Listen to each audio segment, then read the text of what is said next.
Shalom, I'm Eddie Chumney of Hebraic Heritage Ministries, and we welcome you to this week's Focus Israel Report. In this week's report, we're going to be sharing with you regarding the details of the content of the speeches, details of the content of President Mahmoud Abbas and Israel Prime Minister Benjamin Netanyahu recently at the opening of the United Nations General Assembly meeting in New York, and the reaction to these speeches across the political spectrum. In addition, we're going to be sharing with you an outline of a draft proposal that the Palestinians intend to present before the UN Security Council to recognize a Palestinian state based upon 1967 borders with East Jerusalem as its capital. Prior to speaking before the UN General Assembly at the end of September, Palestinian Authority President Mahmoud Abbas said that his speech was part of an effort at the United Nations to create a new political reality.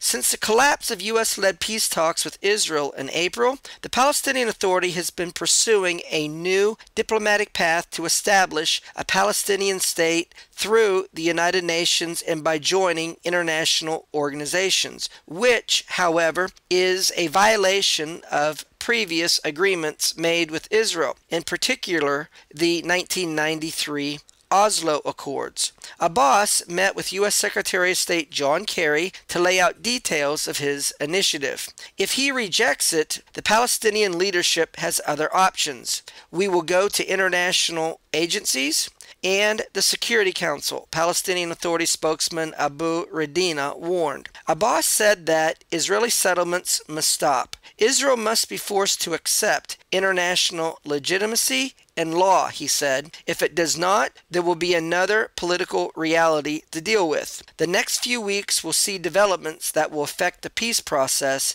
in the future. At his speech at the UN General Assembly, Abbas said the following: "In this year, proclaimed by the United Nations General Assembly as the International Year of Solidarity with the Palestinian people, Israel has chosen to make it a year of a new war of genocide perpetrated against the Palestinian people. In this year, in which this assembly, on behalf of the countries and peoples of the world, conveyed the world's yearning and determination to realize a just peace that achieves freedom and independence for the Palestinian people in their state of Palestine alongside Israel, in order to rectify the historic injustice inflicted on the Palestinian people in the catastrophe of 1948, that is, the creation of the State of Israel, the occupying power has chosen to defy the entire world by launching its war on Gaza, by which its jets and tanks brutally assassinated lives and devastated the homes, schools, and dreams of thousands of Palestinian children, women, and men, and in reality destroying the remaining hopes for peace. I affirm in front of you that the Palestinian people hold steadfast to their legitimate right to defend themselves against the Israeli war machine and to their legitimate right to resist this colonial, racist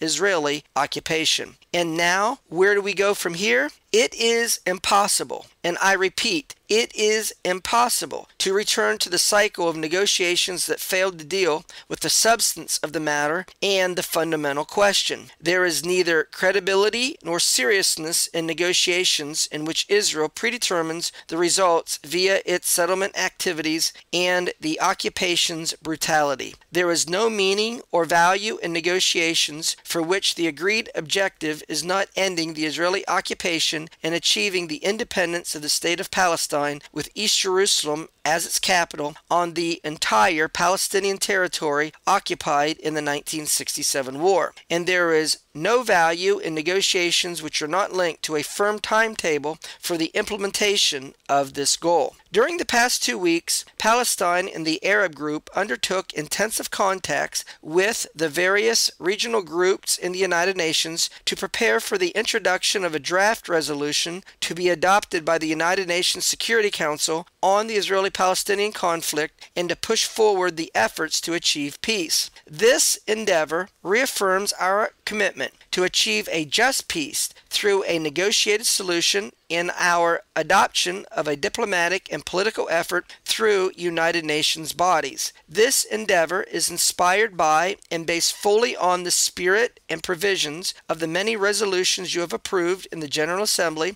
and those adopted by the Security Council, which have set the foundations for a lasting solution and a just peace. This endeavor aspires to correct the deficiency of the previous efforts to achieve peace by affirming the goal of ending the Israeli occupation and achieving the two-state solution of the State of Palestine with East Jerusalem as its capital over the entire territory occupied in 1967 alongside the State of Israel, and reaching a just and agreed-upon solution to the plight of Palestinian refugees on the basis of UN Resolution 194 with a specific time frame for the implementation of these objectives as stipulated in the Arab Peace Initiative. This will be linked to the immediate resumption of negotiations between Palestine and Israel to demarcate the borders, reach a detailed and comprehensive agreement, and draft a peace treaty between them. The United States said that Palestinian Authority President Mahmoud Abbas's speech at the United Nations was counterproductive toward reaching peace with Israel, U.S. State Department spokeswoman Jen Psaki said, calling it provocative and saying that the U.S. rejects its contents. Israel Defense Minister Moshe Ya'alon hit back at Palestinian Authority President Mahmoud Abbas after Abbas gave an incitement-laced speech at the UN General Assembly blaming Israel for war crimes and genocide during Israel's Operation Protective Edge in the Gaza. Through his speech at the United Nations, Mahmoud Abbas proves for the umpteenth time this is not a leader who wants peace and the advancement of his people's lives, but a person who distributes lies, incitement, and hate speech against Israel, Ya'alon stated. Mahmoud Abbas is not a man of peace and is not really interested in an agreement with Israel, which means recognition of the Jewish national homeland. Time after time, Mahmoud Abbas goes on to deceive the international community, to throw at Israel false and racist accusations out of the hope that threats, pressure, and lies will scare Israel and make Israel bow to his demands, Ya'alon said.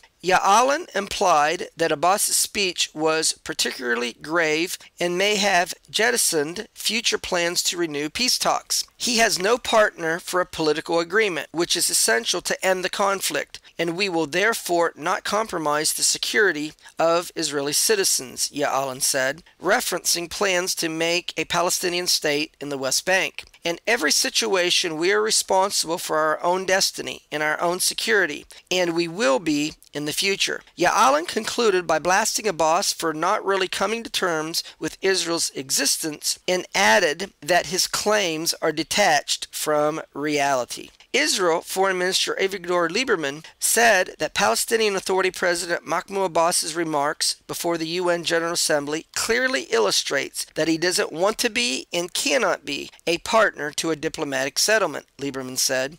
Abbas, Lieberman asserted, has lost touch with reality. The Palestinian president's speech, Lieberman said, really was a message of hatred and incitement. It's clear that he has no intention to make peace with Israel, and it's not the first time, Lieberman said. There's a reason that Abbas entered into a joint government with Hamas. Abbas compliments Hamas and that he is preoccupied with diplomatic terrorism and slanderous claims against Israel, he said. As long as Abbas is chairman of the Palestinian Authority, this will lead to a continuation of the conflict. Abbas has once again proven that he is not a man of peace, but rather a successor to Yasser Arafat in so many ways. Continuing his scathing criticism of the Palestinian leader, Israel's foreign minister also questioned whether or not Abbas still has the legitimacy to speak for the Palestinian people. It's clear that he has no control over the Gaza Strip, and he has postponed his elections for more than 4 years, both presidential and parliamentary elections. And I have some doubts regarding his authority, he said.